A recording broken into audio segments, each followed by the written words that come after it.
Hey everyone, J7Jace here, bringing you a video on 10 things that people who are making content for Final Fantasy Tactics, the Ivalice Chronicles, that they're getting wrong and they're passing it off as fact. So I'm just going to dismiss and show why all of this isn't true.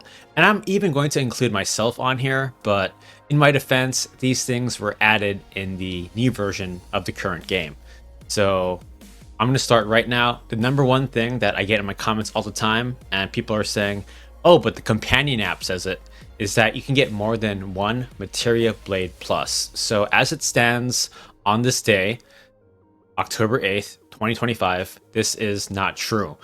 High-level ninjas, and here are some clips of ninjas throwing swords at me, they only throw Materia Blade, the normal version.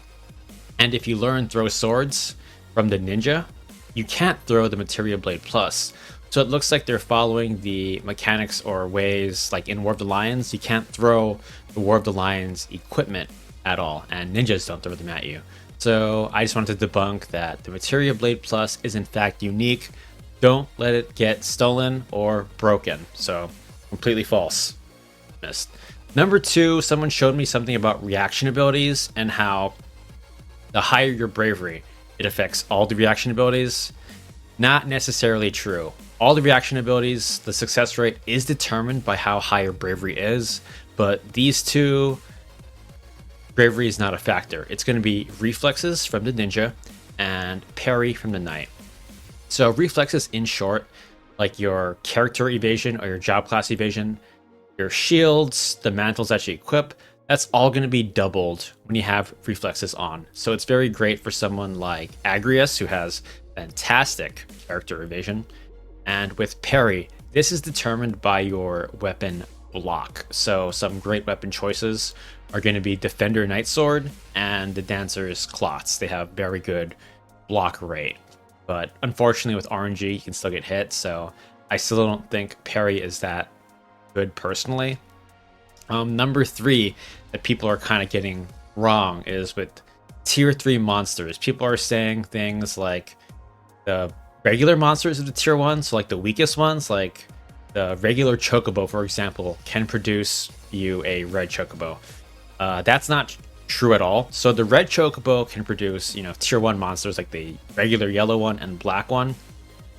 But you're going to need a tier 2 monster. So like the black chocobo will get red, for example, and the swine can get you wild boar.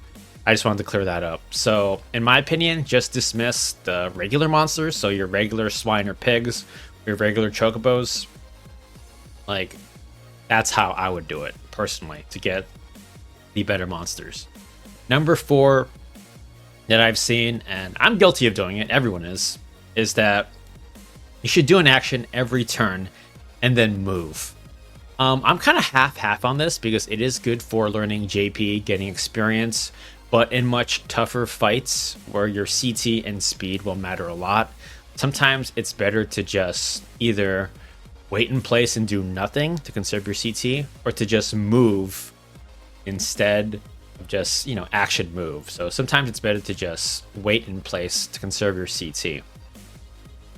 Number five is I've seen people saying that magic guns, like they're factoring in your MA stat, and that's not true at all. So magic guns, they're largely determined by how high your faith stat is and enemy faith stat. Also, weapon power, and you can also boost magic guns with things like magic boost from the black mage, and you can also boost it one time with an elemental boosting accessory. So Japa Mala is great. If you're using Mustadio, I recommend Black Robe for that as well. So magic guns, they're not determined by your MA stat. It's going to be based on faith. So I just wanted to clear that up. Number six as well. I've heard people saying this. Katanas are breaking less overall. So this is more RNG dependent, in my opinion. But for the most part, katanas with the higher weapon power are going to break more often. And that's been a mechanic ever since the original and War of the Lions. So here are some clips. My Chidi G Dodin has been breaking way more often, and Masamune than things like Kikuichi Monji, things like that. So the higher the weapon power, the more likely your katanas are going to break, And no, Safeguard will not protect your katanas from being broken at all. Now, moving on to number 7, the War of the Lions content. It's the same in being in this game. So someone recommended me a video, and it also came up in my feed. And I mean, this guy is mentioning Tyner Rouge and Disorder in the Order. No, they're not in the Ivalice Chronicles as it stands. Unless there's like DLC or something. Like, who knows if we're going to get that. But as it stands, there's no War of the Lions content in this game. Now, you can argue that the names and dialogue and scenes, like, they're clearly inspired from War of the Lions, but the actual stuff like Dark Knight and Lionel's New Liege Lord, that is not in this game, unfortunately.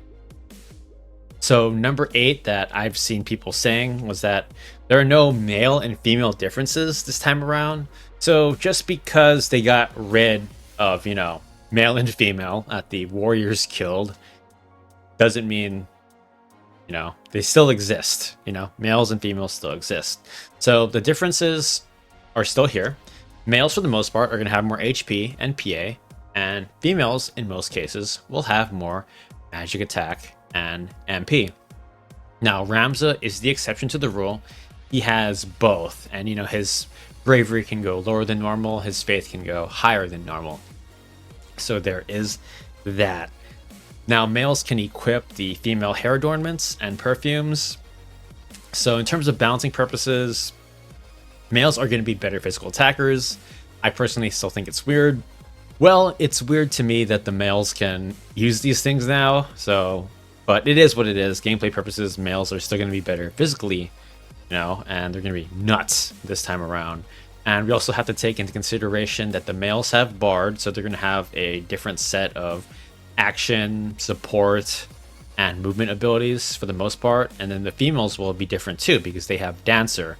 To me, the most striking difference is the movement +3 from the male and the jump +3 from the female. And also, Dancers are more, aggressive, negative status ailment, and Bards are more supporting your party.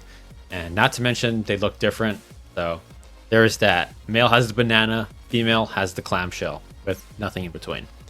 Number 9 is Zodiark being missable, and this one is I proved that it can still be learned, and enemy summoners on the last floor can still use it on you. Just make sure you're in the summoner job class and you survive this. So another thing with the Zodiark and the summoner, I noticed with the Ivalice Chronicles this time around, I did it a few times. I tried killing the summoner, got her to crystallize, or the guy, and it wouldn't let me learn Zodiark this way. So it seems like you can only learn it by getting hit by it completely. Because in War of the Lions, I showed that, but it doesn't seem to work this time around.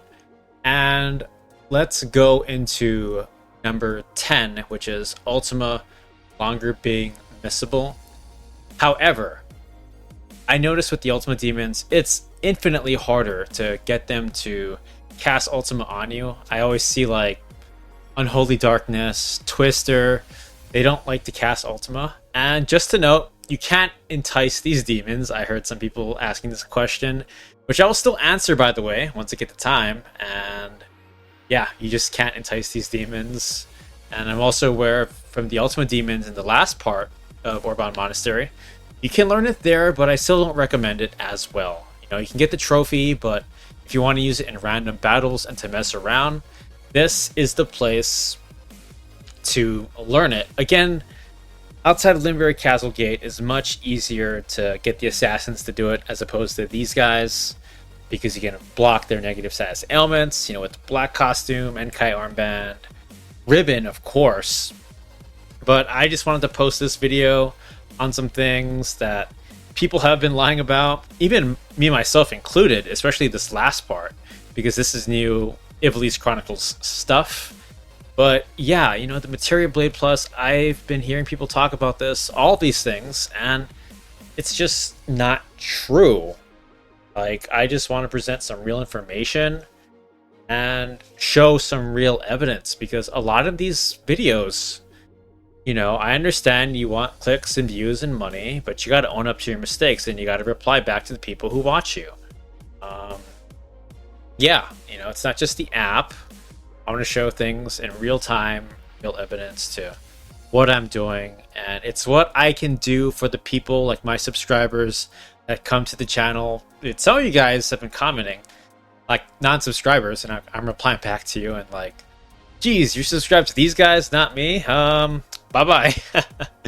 But anyway, here are 10 things that I'm debunking, because a lot of it's being thrown around and stuff, and I just wanted to present some real evidence in real time. And 2 things that I found out about and learned that were changed this time around for these 2 abilities.